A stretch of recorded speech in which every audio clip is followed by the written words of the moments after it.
This circle made of sticks and wire is called a beach trap. It is one of 11 that sit in the sea near Sartaneja, Corozal district, and is the chosen method for commercial fishing in the Corozal Bay Wildlife Sanctuary. This type of fishing is agreed upon between fisher folk in that area and the Sartaneja Alliance for Conservation and Development, formed in 2012. Since then, the alliance has been able to compromise with the commercial fishermen who rely on the sanctuary as a means of livelihood. Ultimately, depending on what they do as fishermen is what will ensure their livelihood in the long term, right? And so in that period of time, we were able to get the fishermen organized. They have a beach trap association. We were able to meet some compromise with them in terms of them agreeing some of these conditions that will allow them to continue using the resource, but conditional, with some mechanisms and some interventions that will ultimately benefit them as fishermen. And so we are at the point right now where we have signed an agreement with the fishermen, actually the fishermen with the government of Belize, for access to the reserve. To access the area, the fishermen must use beach traps as their method of fishing. Accompanied by a ranger, Eliseo Canul went to harvest the mature fishes that were in his trap.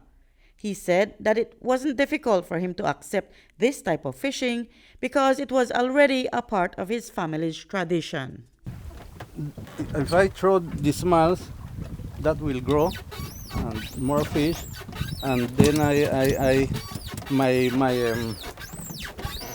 my children's, they will have fish. Yes, my children's and other children's will when they grow, they will have fish right here in the bay. But there are fishermen among you, among your membership or your numbers, that don't do that. There are fishermen who go to the market and sell the small sprats $2 or $3 a pound. How discouraging is that? Well, I know. See that that is good. In my I will not do that because I want to sell pretty fish, big fish. While the day's catch for Eliseo might not add up to a hefty sum, the fishes were mature and the catch was enough for him to purchase food for his family and fuel to return tomorrow for more fish.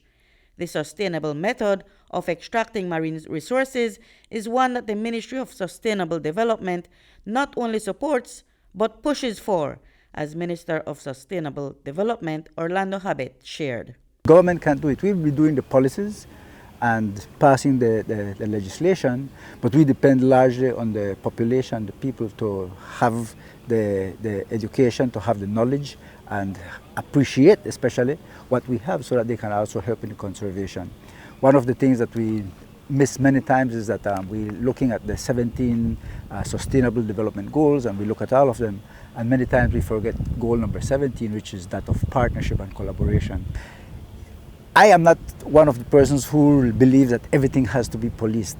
Many times when you pass laws and it's being policed and people are behind you, that's when you have sort of retaliation from the people and they don't do what they're supposed to do because you're pressuring them. But once they know that they will do it because they understand the why, and that is why the education information is so important. Because there are fishermen who engage in illegal fishing, the effort has to be more than educational.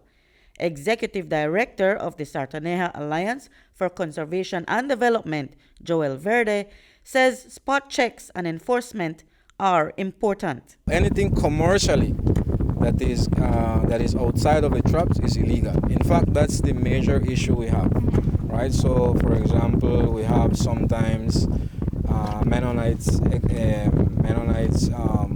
accessing the area along the Balam Jungle Estates in the eastern coast, where we always have issues with gillnets there. In fact, every surveillance or every patrol that we do in that area yields the confiscation of gillnets and so forth. We also have a site here which is the Boribite area, which also have land access, and we also have an issue of gill nets there. But those are primarily considered our hotspots, and that's primarily where our targeted surveillance seeks to address. A couple miles further east of the fish traps is an area called Cayo Falso, comprising of 2 tiny islets, habitat for frigate birds and manatees. This site also forms a part of the 278 square miles that make up the sanctuary. Rangers frequent the area to ensure that the pristine environment is preserved for the wildlife that inhabit there. Reporting for News 5, I'm Marion Ali.